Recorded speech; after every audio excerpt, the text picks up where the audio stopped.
आमचं छोटं एक गाव होतं. त्या गावात मी एक जिम चालवत होतो. त्या जिमचा मी ट्रेनर होतो. पण गावामध्ये जास्त मेंबर भेटत नसल्यामुळे मालकांनी ती जिम बंद केली आणि मला प्रश्न पडला माझ्या करिअरचा. माझ्या सर्व मित्रांना कॉल केले व माझ्या नोकरीसाठी विनंती केली, पण मला कोणाचाच रिप्लाय आला नाही. कामासाठी माझी वणवण चालू होती. अखेर 4-5 दिवसानंतर मला एका मित्राचा फोन आला. "अरे सोहम, तुझ्यासाठी मी एक जॉब बघितला आहे. तुला उद्या त्यांना भेटायला यायला जमेल का?" मी क्षणाचाही विचार न करता हो म्हणत त्याचे आभार मानले. आता मला आनंद झाला होता. दुसरा दिवस उजाडला होता. माझी बाईक घेतली व मी थोड्या वेळानंतर निघालो. मित्राला फोन केला. रस्त्यात त्याची माझी भेट झाली व थोडा वेळ तो म्हणला, "आपण चहा घेऊया आणि मग आपलं बोलणं पूर्ण करू." आम्ही एका चांगल्या ठिकाणी चहाला थांबलो व चहा घेत घेत तो मला सांगू लागला, "काम खूप सोपं आहे. कामाचं काय अवघड नाही आहे. तुला पार्सलचं ऑफिस आहे, म्हणजे कुरिअरचं ऑफिस आहे, त्यामध्ये काम करायचं आहे." मी हो म्हणालो. तो मला सांगू लागला, "तिथं माझी दीदी काम करत होती, पण आता तिचं लग्न जमलं आहे. त्यामुळे मला तिने सांगितलं होतं, एखादा काम करणारा, स्वभावाने चांगला मुलगा पाहिजे होता. मग मी दीदीला तुझं नाव सांगितलं होतं. दीदी म्हणाली, चालेल. तू उद्या त्याला मॅडमकडे घेऊन जा. त्या तुला सविस्तर माहिती देतील." आधी त्यांचं कुरिअरचं ऑफिस सर चालवत होते, पण काही महिन्यापूर्वी त्यांना हार्ट अटॅक आला आणि त्यामध्ये ते गेले. ऑफिसच्या पाठीमागेच त्यांचा बंगला आहे. त्यांना एक मुलगा आहे, तो पण बाहेरगावी शाळेला असतो. आणि आता ऑफिस माझी दीदी व मॅडम सांभाळत आहेत. दीदीचं लग्न जमल्यामुळे आता दीदी काम सोडणार आहे. त्यामुळे ते ऑफिस तुला एकट्याला बघायचं आहे, कारण मॅडम यांना त्यांच्या घरची कामं बघून सर्व ऑफिसला यायला थोडा वेळ लागत असतो. तुझ्या जेवणाचीही ती सोय दुपारची करतील, कारण माझ्या दीदीला ते दुपारचा टिफिनही देत होते. आणि त्यासोबत चांगला पगारही मिळेल. हां, मॅडम थोड्या कडक स्वभावाच्या आहेत, पण गोडही तेवढ्याच आहेत. मी त्याला हो म्हणालो आणि आम्ही दोघंजण ऑफिसकडे निघालो. ऑफिसपाशी पोचलो. बघतो तर ऑफिस बंद होतं. मी दीदीला कॉल करायला त्याला सांगितलं. दीदीचा फोन आला, "मॅडम यायला लागल्या आहेत. तुम्ही दोघंजण तिथंच थांबा." थोड्या वेळानंतर तिथे एक 4-चाकी आली. गाडी पार्किंग झाली व त्यामधून एक सडपातळ बांधा असलेली, उंच, भरदार, शरीराचा रंग गोरा आणि लांबसडक केस अशी सौंदर्याने पूर्ण गच्च भरलेली एक 30-32 वयाची स्त्री गाडीतून उतरली. मी थोडा वेळ भारावून गेलो. माझ्या आतील भावना खडबडून जाग्या झाल्या. आतापर्यंत एवढी स्त्री आणि सौंदर्याने परिपूर्ण स्त्री मी प्रथमच पाहिली होती. मी थोडा शांत झालो आणि आमच्याकडे मॅडम पाहत म्हणाल्या, "तू नेहाचा भाऊ आहे का?" मित्राने होकारार्थी मान हलवली. मॅडम बोलल्या, "मला नेहाचा फोन आला होता." मग मॅडम माझ्या मित्राकडे त्यांच्या पर्समधील चाव्या काढल्या व त्याला ऑफिस उघडायला सांगितले. आत गेलो होतो. कुरिअरचे ऑफिस असल्यामुळे बसण्यासाठी वेगळा काउंटर करून ठेवण्याची व्यवस्थाही केली होती. वेगवेगळ्या बाजूस आतील कप्पे बनवले होते. आतला परिसरही खूप छान होता आणि त्याच्या आतल्या बाजूला एक ऑफिसही केले होते. आम्ही आत गेल्यानंतर मॅडम यांनी खूप गरम होत होतं म्हणून AC चालू केला. मॅडम आम्हाला बोलल्या, "चहा घेणार की कॉफी?" आम्ही दोघं पण म्हणालो, "मॅडम, आम्ही कॉफी घेणार." ऑफिसमधून मॅडम यांनी कॉफी बनवून आणली व आम्हाला दोघांना कॉफी घेत प्रश्न विचारायला सुरुवात केली. "तुम्हा दोघांपैकी कोण काम करणार आहे?" मी हात वर करत मॅडम यांना बोललो, "मी मॅडम काम करणार आहे." मॅडमला बोललो, "मॅडम, माझे नाव सोहम आहे." मॅडम म्हणाल्या, "आधी कुठं काम केलं आहे का?" मी म्हणालो, "मॅडम, गावामध्ये जिममध्ये ट्रेनरचं काम केलं आहे." "अरे वा." मॅडमनं माझं तोंड भरून कौतुक केलं. "त्यामुळे तुझी तब्येत वगैरे खूप छान आहे." मॅडम माझे कौतुक करत होत्या व माझ्या शरीरावरून नजर फिरवत मला बोलल्या, "खूप छान तब्येत बनवली आहे तू." मी मॅडम यांना बोललो, "मॅडम, मला या तुमच्या कुरिअरच्या ऑफिसमधलं काही माहिती नाही. तुम्हाला मला थोडं ॲडजस्ट करून सर्व काही काम शिकवावं लागेल. मॅडम म्हणाल्या, मी तुला सर्व काम व्यवस्थित शिकवीन. काम फक्त व्यवस्थित करावं लागेल. हिशोब वगैरे व्यवस्थित ठेवावा लागेल. पार्सल हे कस्टमरच्या पत्त्यावर वेळेवर गेलं पाहिजे याची काळजी घेतली पाहिजे. मॅडम यांनी काही नियम अटी मला समजावून सांगितल्या व मला म्हणाल्या, सोहम, तू उद्यापासून कामावरती येऊ शकतो. आणि हो, येताना टिफिन घेऊन येऊ नकोस.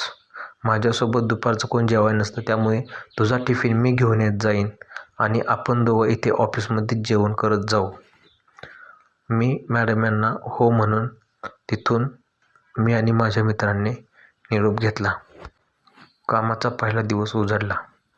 मी थोडा मनातून गडबडून गेलो होतो आणि मनात थोडी भीती वाटत होती. मित्रांनी सांगितलं होतं, मॅडम यांचा स्वभाव खूप कडक आहे, व्यवस्थित राहावं लागेल तिथे. सर्व माझी तयारी करून मी ऑफिसवर पोचलो. मॅडम म्हणाल्या, ए सोहम. मॅडम यांनी मला जवळ बोलवले व हातामध्ये त्यांची कॉफी होती. आधी प्रथम मला त्यांनी कॉफी घ्यायला सांगितली व मॅडम म्हणाल्या, सोहम, काम खूप शांत डोक्याने करायचे. घाबरायचे नाही, गडबडायचे नाही. अगदी तू घरच्यासारखे इथे राहून ऑफिसमधलं आपल्या सर्व काम पाहू शकतोस.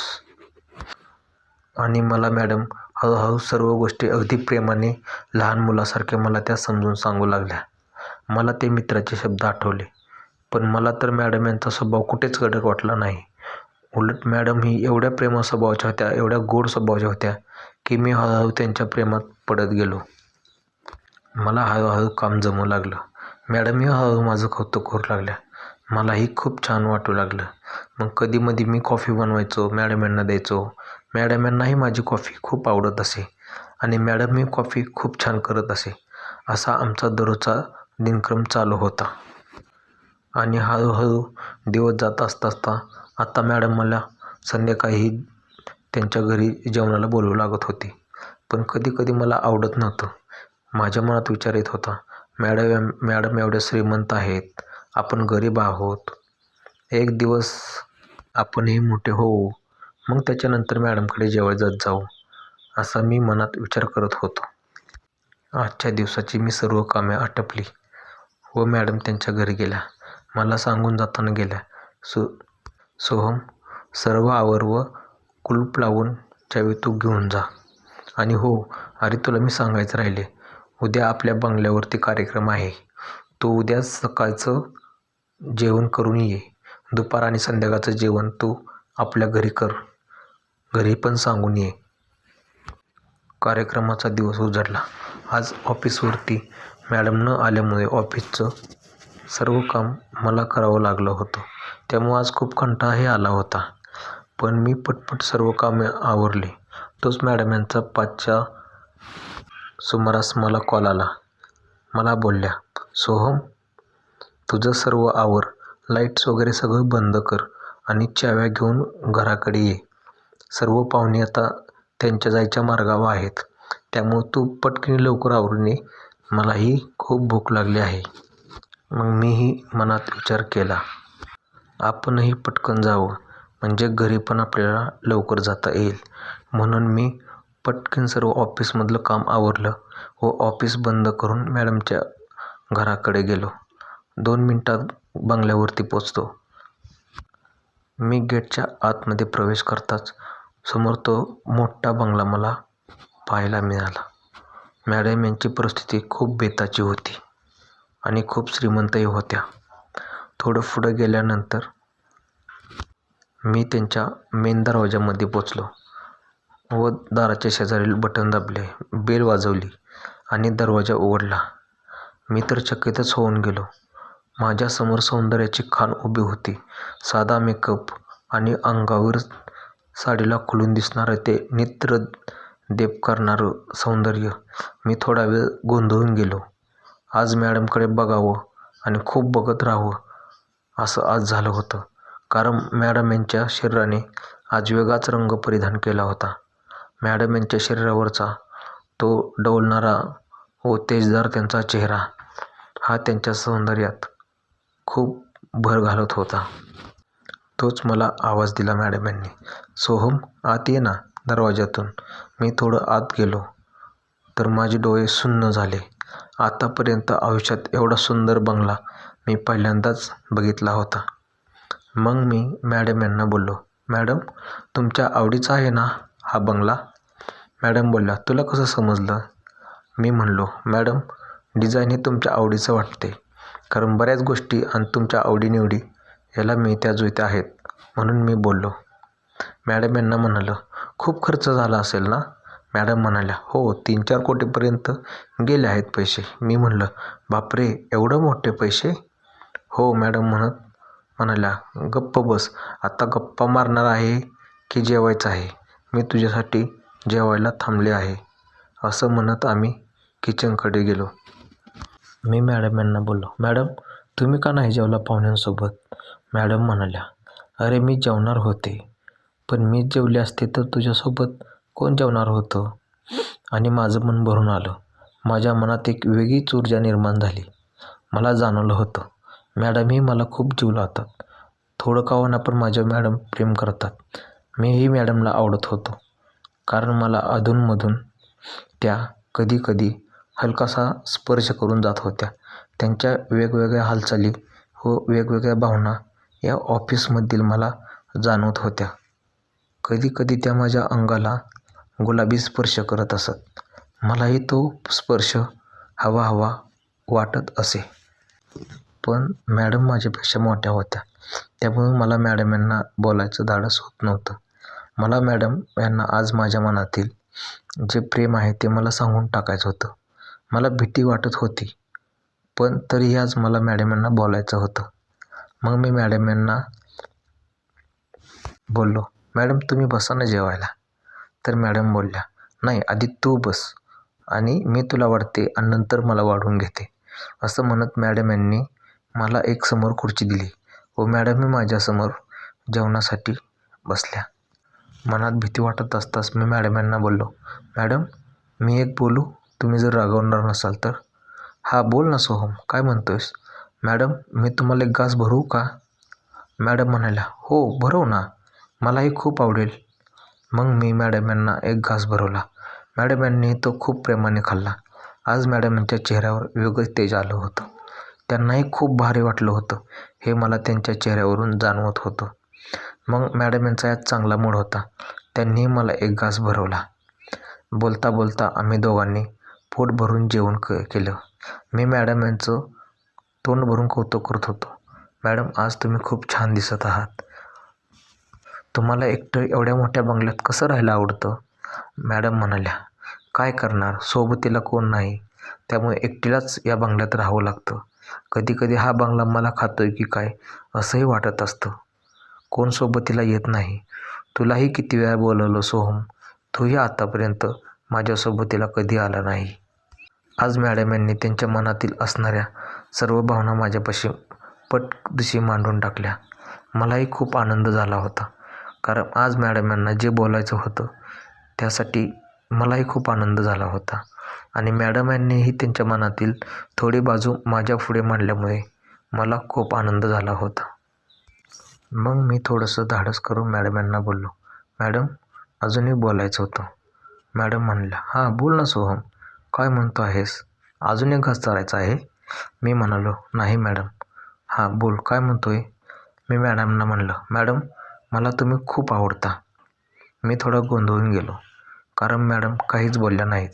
मग मॅडम म्हणाल्या, अरे माझं शरीर बघून जर प्रेम करणार असेल तर मी अजिबात तयार होणार नाही. आणि माझं मन जर तुला आवडत असेल आणि माझं मन जर तू सांभाळणार असेल तर मी तुला पटकन होकार देईन, कारण मलाही प्रेमाची गरज आहे आणि मलाही माझं मन सांभाळणारं कोण नाही. जर तुला माझं शरीर पाहिजे असेल तर मी तुला कधीच हो म्हणू शकत नाही.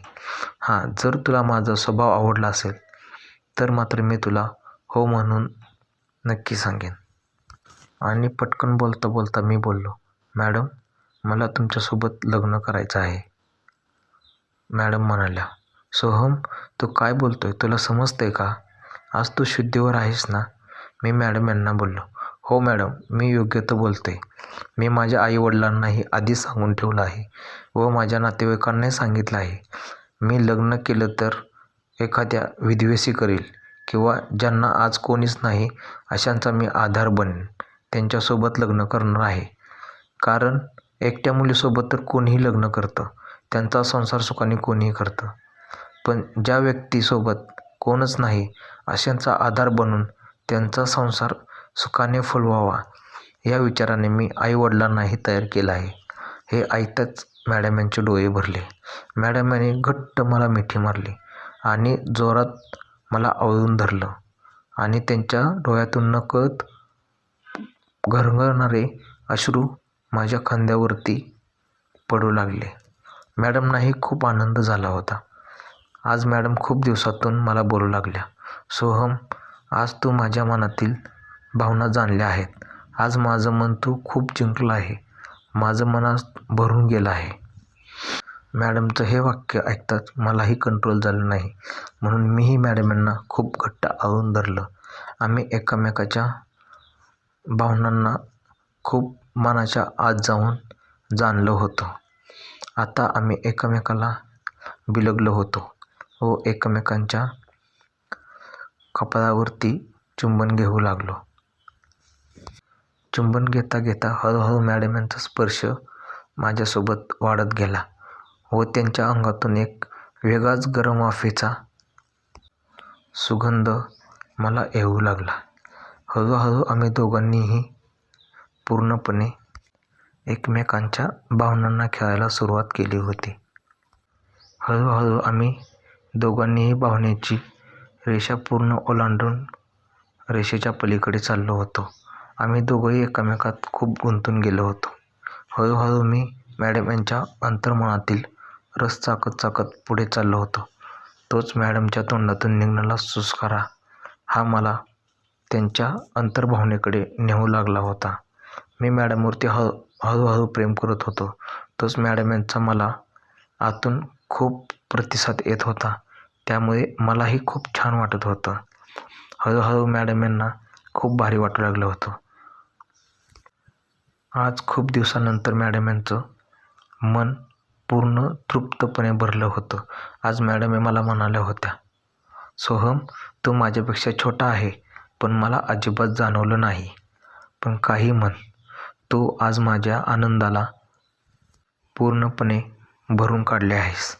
असं म्हणत पुन्हा एकदा मॅडम मला म्हणाल्या, अजून एक मला संधी दे, मलाही अजून संधीचं सोनं करायचं आहे.